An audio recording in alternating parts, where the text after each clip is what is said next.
All right. So, hello, everybody. Thank you for joining me for another author interview today. Today, we are joined by Rebekah Sinclair, who is the author of the Forgotten Goddess series. And this is obviously one of my favorite, special editions ever. Thank So, you. thank you so much for joining us today. Yeah, thank you for having me. Awesome. Awesome. So, let's just jump right into it. So, tell us a little bit about what point you started to decide that you wanted to be an author and kind of what your path to publication was? Oh gosh. Well, it's always the lame story of I had a dream one day. Mhm. And being a reader since I was 7 or 8 years old, when I woke up from the dream, I was like, wow, that would make a really cool ending to a book. Like everything is books to us. So I like naturally equated the dream I had to a book, but it was the end. Mm, And I just kept like fixating on it. Really just for like days, which is weird. I usually never remember anything about my dreams. And the fact I could like remember such vivid details and I was like building upon it and I just couldn't get out of my mind. So I felt like I just needed to write it. And so I started writing it. That was really about 10 years ago. But I had to kind of, since that was the ending, I had to be like, how did we get there? Like, what was the mhm. beginning? So that was really fun to get through. I did put the book down for about 9 years before I picked it back up again. And I just decided, if I was gonna do it, I was gonna do it. I initially only wanted to release it for myself. I didn't even know how to get a physical copy of a book created for myself. I was like going to use like a printing place like Mhm. Office Depot or something. And as I joined TikTok and I immediately found Book Talk, I saw so many indie authors and things sharing their journey about how they published, and I just really had no idea that I could put that process in my hands and get my book in an actual market that maybe I could have my copy, but other people would as well. Um, so really, the entire reason I actually got it published into a market that other people could consume it was all because of Book Talk. That's really cool, actually. Yeah. Book Talk is where I discovered indie authors. I mean, not that I didn't know about what indie was, but I don't think I really understood it. Like, I was always seeing Mhm. trad stuff, so I had no idea. Yeah. Book Talk did introduce me to that, so I guess that's pretty cool. Yeah. Pretty Yeah. cool. So you kind of said for this book you had a dream and Mhm. you knew the ending, but then you had to get there. So what was your writing process like for that? Did you outline, did you plot? How did you do that? Well, so that dream, the ending is actually the end of the series. Oh, So yeah, when you get to the end, you'll know that was the dream. The writing process for me was very chaotic. To be honest, I didn't really have one. I just kind of started brain dumping what I thought the book looked like. I actually went through probably six full length versions of this book before I got to the version I was really happiest with. So, with each of those versions, my creative process evolved a little bit until I found what worked really great for me. Um, so, I do know that I need to be a plotter. Pantsing is mm-hmm. a little too much for my ADD brain. I need something to like narrow me into a channel. A rough outline is a really great happy medium for me to get all my thoughts organized, make sure that they kind of have some basic flow that will get us through the arc of the book. But then from there, I do let myself kind of be flexible to the creative process as I'm writing. A whole nother scene could just birth itself into the story, and I let that happen. So um, it's largely plotting, and then I allow a little bit of pantsing here and there as my creativity inspires me, I guess. Cool, cool. And so I mean, I think for me, I love Greek mythology. Like it's just something that I really, really love. I've always loved, I mean, since Percy Jackson. So tell us what you enjoy most about writing in fantasy and, in this kind of inspired retelling kind of era as well. I also just always love Greek mythology, any kind of lore, really, Celtic or Norse, like just Egyptian, just all kinds. I feel like there's a lot of historical truth hidden in the layers of that mythology. And that's kind of part of where the story derived from, to make it a urban fantasy and put it into a modern day setting. Is basically just kind of taking the lore that we all know and imagining that it evolved over a really long game of telephone to the Mm. version that we know today, which is what my main character Rhea is unpacking and learning the truth of all that mythology, how it's morphed into the version that we all know. And so using Greek mythology is just a type that I really love, but it's also very strategic, because there's literally a every kind of other mythology is mentioned within Greek mythology. So they have vampires, they have dragons, they have magic, they have powers. So there's literally the Forgotten Goddess is really kind of a gateway that's opening up to a larger multiverse of stories that I have in my publication journey. And it's a great introduction because I get to include little nuggets of all those other types of things that will be coming in future books later. Cool. Cool. I love that. I love little, nuggets and little things that, that you discover when you read all those. So it's pretty cool. Mhm. So what do you need in your writing space to stay focused? I know you mentioned ADD. I also have ADHD, so I understand Yes. that struggle. So tell us a little bit about that. hmm hmm I definitely have to have music, for two purposes. One is because I very much see a movie when I am doing my writing, when I'm reading. So I have a whole thing going on up here in my imagination. And it's the same when I'm writing as well. So I can sometimes get very distracted by the movie going on. And I find that I've stopped typing and I'm just daydreaming about Mhm. what's happening up here. And so music just helps me to kind of keep that focused, stay with my writing. But two, I'm able to pick good songs that kind of go with the mood that I'm writing. So if it's very sad, I can pick some really great songs that kind of invoke that emotion. Or if it's like really hyped up actiony, I can do that as well. So yeah, music is definitely always with me when I'm writing. With words or without words? Both. Both. Um, I think when I'm in a really good groove of writing and I'm just cranking a bunch of stuff out for a couple hours, I will put on more instrumentals or a lot of electronic music that has a lot of repetitive beats and bass. It's just very helpful for ADD folks. So I'll definitely put that on, and just kind of stay in that mode of being hyper fixated, hyper focused on my writing. But then when I'm maybe crafting a particular scene, be very emotional for whatever emotion it is, then I will definitely put on a playlist that kind of invokes that kind of sentiment. Cool. Cool. And then the last question in this part is, what's your kryptonite as a writer? What gets in your way? Myself, for sure. Imposter syndrome is huge. I never thought I had a story that other people would want to read. I thought it was a really cool idea, but then just, I mean, you never know if it's like actually a good idea. So the fact that so many people have enjoyed reading my book is absolutely still ridiculously crazy to me. And so everything I write, I'm just like constantly like, oh, is this okay? Or like, is this good enough? And with my second book coming out, I'm like, oh, what if people think it's terrible? What if the first one was a fluke?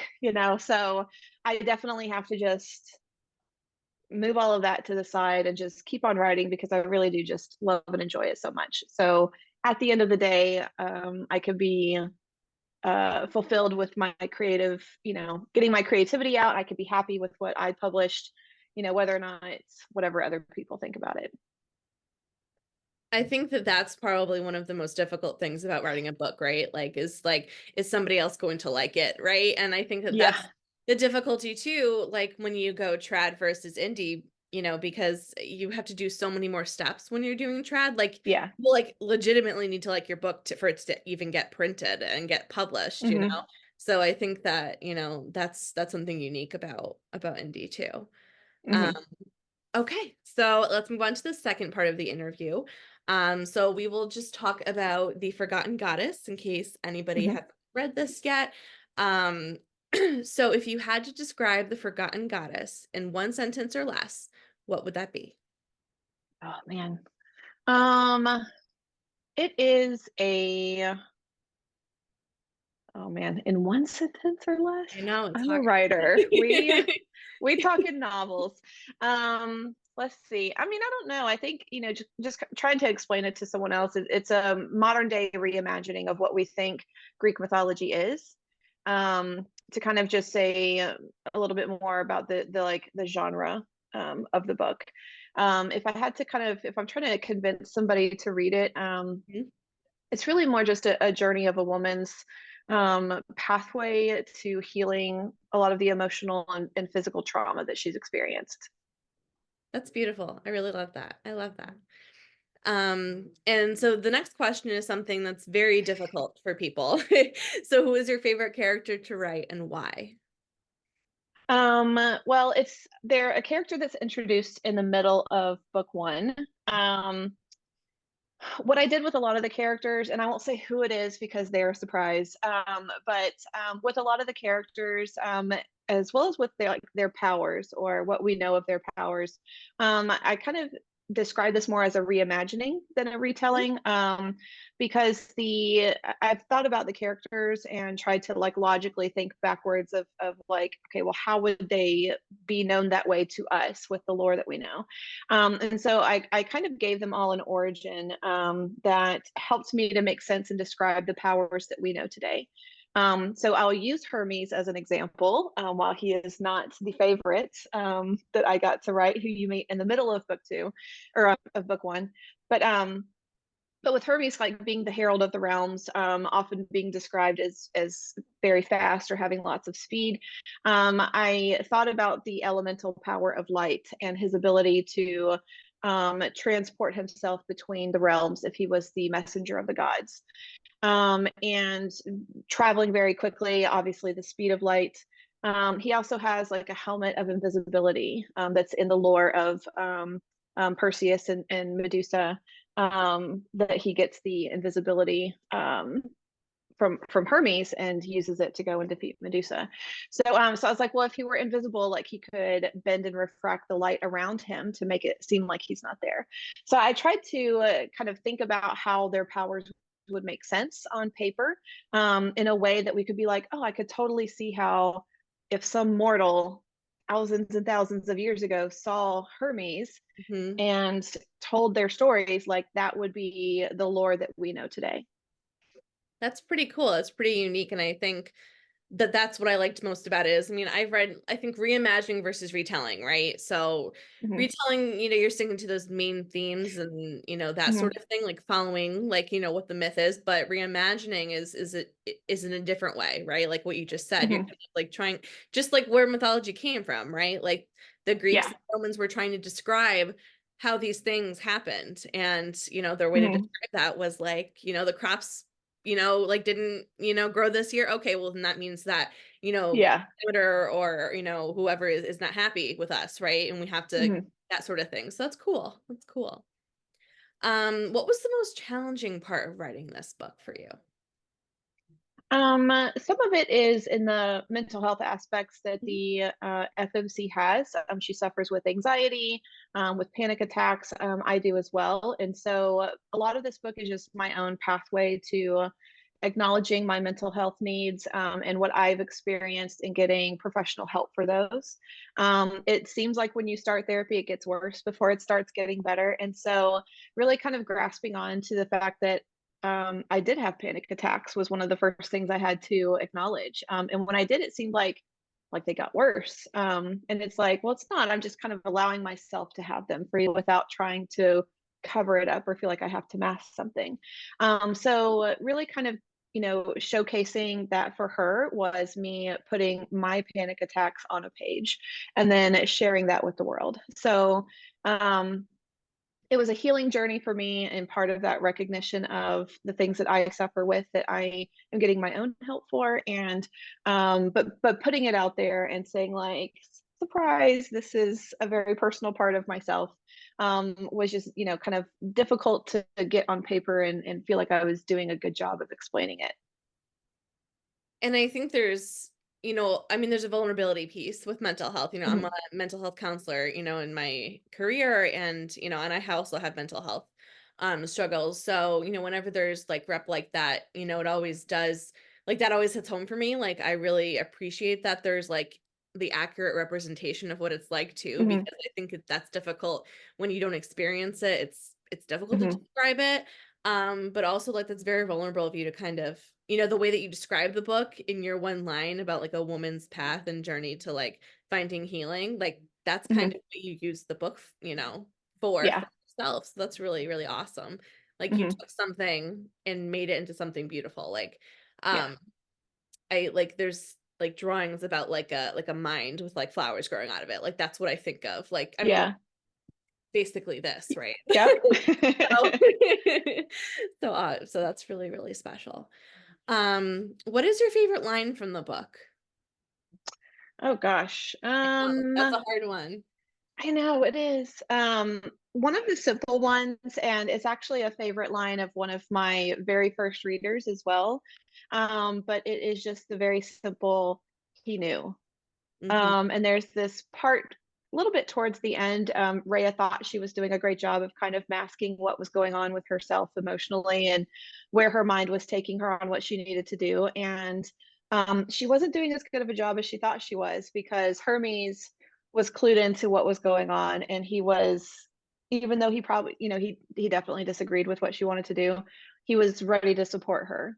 And to, again, being in a healing journey, a lot of times mental health is something that people feel like they have to keep secret. I was definitely raised that therapy is bad.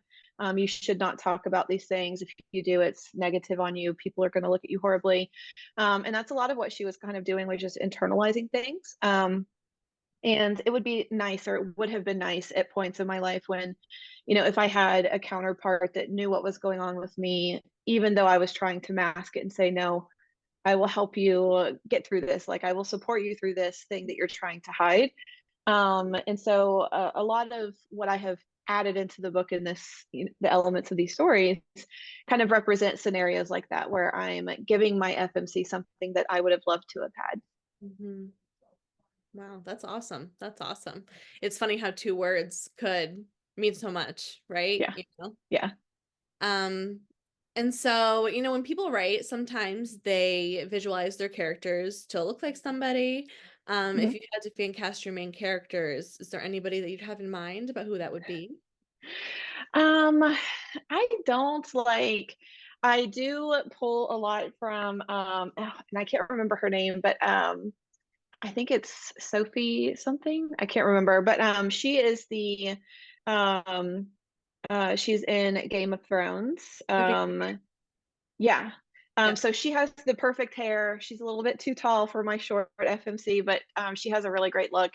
And then it's funny, like, I never visualized who Hermes would be, but a lot of people instantly go to Henry Cavill, and I'm like, Henry Popular. cannot play every fantasy Yeah. MC that exists. But yeah, I think it's obviously just the dark hair and the blue eyes, that everybody loves. But no, I never actually visualized a Hermes. But I pull a lot of inspiration, or even some things from my videos from the X-Men reels, with Sophie in it as, I can't even remember what the character's name is now that you're asking, but yeah, so I think she would have a really good look. Cool. Cool. All right, so let's move on to the last part of the interview and just some fun questions. What do you like to do when you're not writing? Other than reading? Because everybody says reading. I know, reading. Of No, course. I do a lot of art. So I've always been a drawer and a painter. I do all the art and covers for the book. And Oh, so all of the character art that's in the back are my own watercolors. And so now it is for the purpose of my books, but I would always be drawing. I also like crochet, like an old grandma. Um, there's just these things that, again, it's my ADD, to help me, just like, I just hyper fixate on things, and I feel like we collect crafts and skills that we are like an expert in for a month, and then we move on. But mine are always usually something with creativity. I love to go and like paint pottery, or things like that. So it's typically going to be something related to like making something creatively if I'm not writing. Cool. I didn't know that, and that's actually really cool. Like, so like this sort of like this? Yeah, so I did You all do of that? the character. Yeah, I did all of the Oh my character, gosh. Wow. the covers, the page end that's behind there.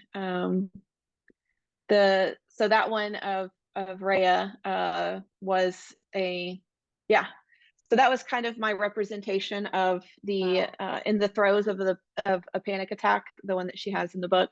Hmm. So that was kind of I drew that first a couple of years ago actually, and Wow. then I just love the picture. That was part of me admitting that I had panic attacks and kind of like what it feels like. I just feel like it was a very empty feeling kind of in the middle of one. So yeah, so that picture is a bit old, but I loved the way that person looked, and so that was why I crafted Rhea to look the way that she does. So that's the very first picture of Rhea that ever existed before Rhea existed. So Wow. That's really, really neat. Very cool. And this is my favorite question because I've gotten so many good recommendations. What are some books or authors that you would recommend? oh, um, I will recommend not to mention all of my friends, Yeah.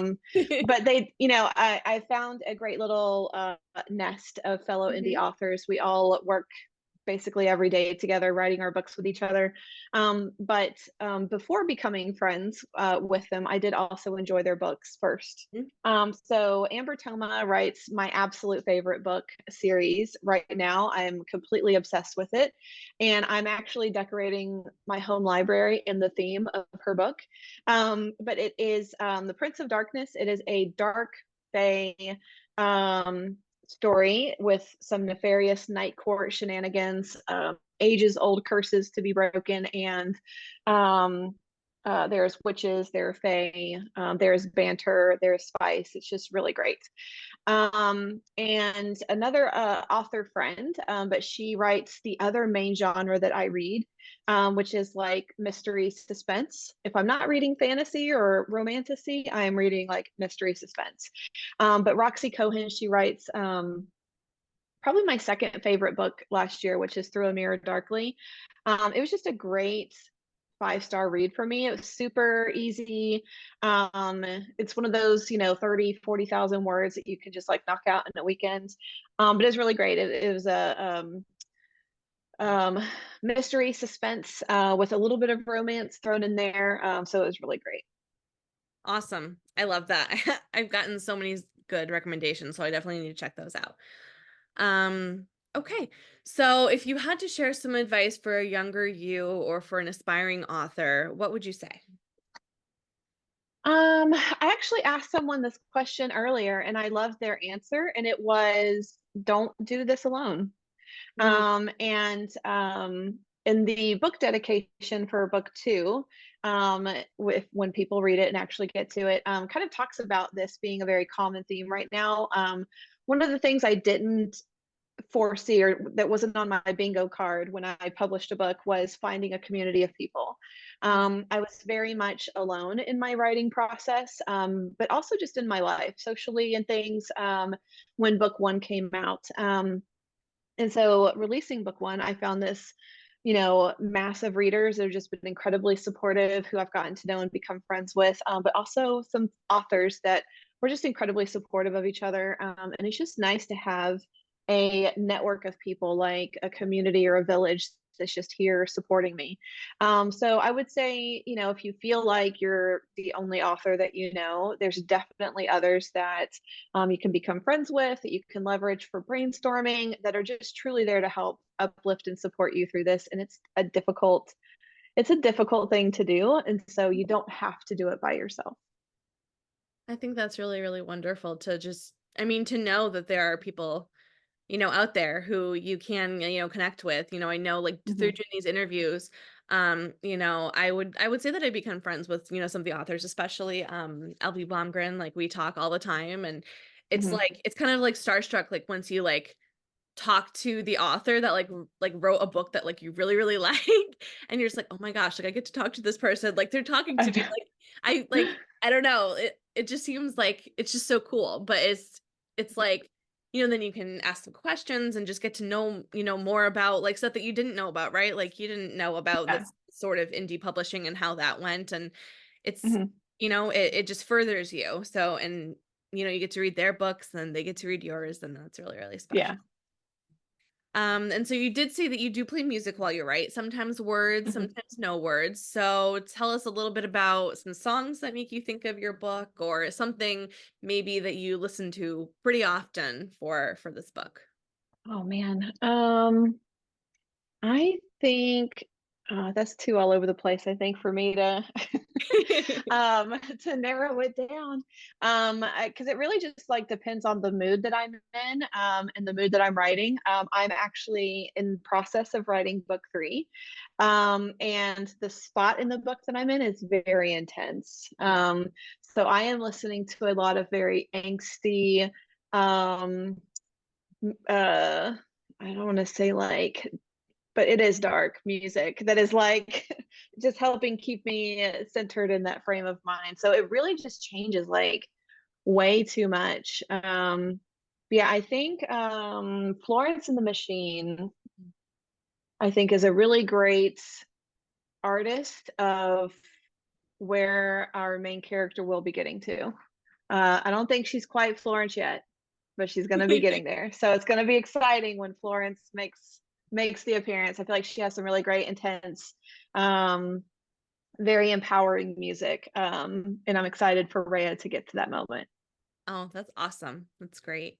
Um, and have you ever done or traveled as research for your book? Like what inspires your world that you created? Or is there anything, I mean, obviously we can say ancient Greece, sure, but anything in particular that kind of inspired like your urban, um, vibe for the book? No, I just wanted to put it into a modern setting. I wanted to be able to, I think, like a lot of us, open up my door and it magically turn into this fantastical realm where a real life Hermes could come sweep me off my feet. Um, but no, so I did want to make sure that while it was in a modern and current day setting, that it still had some elements of ancient Greece to it. And so I did incorporate food from ancient Greece that they would be eating, or when Rhea gets to her very first um, commune where the immortals are living. It very much is like the School of Athens, or she's stepping into ancient Greek society because they just love living in that. They still wear their Greek inspired clothing when they are not in their modern day clothes and walking around with the mortals. So while it's set in that, I did want to make sure that some of those elements were correct, and were there. So I do just inherently kind of know a lot, because I love researching. I love just knowing information. I think again, more ADD. I'm like expert in all these things. Hmm. But then there were things that I needed to go and look up and make sure I was, staying, correct or accurate, for things I was going to be adding in. So just a lot of Google searching. Cool. And our last question here, do you have any upcoming events or signings or anything kind of going on? Yeah, so I'll actually be in Colorado in May for the Valaris Starfall Ball. So that will be my first public signing at a book signing event. I did have a recent public event with a local book club that invited me out. So it was really great. I got to speak with readers and answer their questions, in a room. So that was nice and terrifying. But it was a really great time. So yeah, I'll be out in Colorado this May, and then in September I will be in Lexington, Kentucky at Lexington Legendary Book Bash. So that's going to be really fun. Myself and a bunch of my author buddies are going to be there. And a lot of my street team is actually planning to come out and meet me. So that one's going to be a super fun event. That sounds really fun. So there's a lot of fun stuff going on for you. Yeah. And you have your first signing. That's really, really awesome. Okay. So The Forgotten Goddess is out now. And then there's also a novella. Yes. Hmm. And Yes. then when does the next book come out? So next book actually comes out on Tuesday, the 27th, and it is Awakening the Forgotten Goddess. All right. So then you're going to have, I mean, I still consider a novella book. You're going to have 3 books out there, right? And then you're working on book 3 to help us get through after book 2. I know after I read book 2, I was like, oh man, like now I have to wait. Oh Like man. that's the only bad thing about being an ARC reader is that you get to read it before, I so then you have to know. wait longer. But, it just makes you be able to like scream about it and let other people know so that I they can know. love it too. I know. I am trying. I had this crazy idea the other day that I was like, what if I could finish the whole series and get it published by the end of August this year? Because Oh. that would be 1 year, I would have the whole series out. So I think I'm going to try to do that. I haven't, this is the first time I'm speaking it into existence. So I Manifest, have to look at right? dates. I got to look at dates to see how everything lines up, but I'm like, I think I can do it. So yeah, I'm trying to get both books out because I'm really excited to see the end of that dream that I had a decade ago. I'm excited to see that happen and see readers experience the end of the story. So I want to get there as quickly as you guys want to read it. So That's good to know. That's good to know. Well, Rebecca, thank you so much for taking time out of your day to talk with me and answer my questions and talk about The Forgotten Goddess. And don't forget that on the 27th of February, we have the next book out, so you guys can read all 3. All right. yeah, Thank thank you you for so having much. me. You're Thank welcome. you. Bye. All right. Let me figure out how to stop it.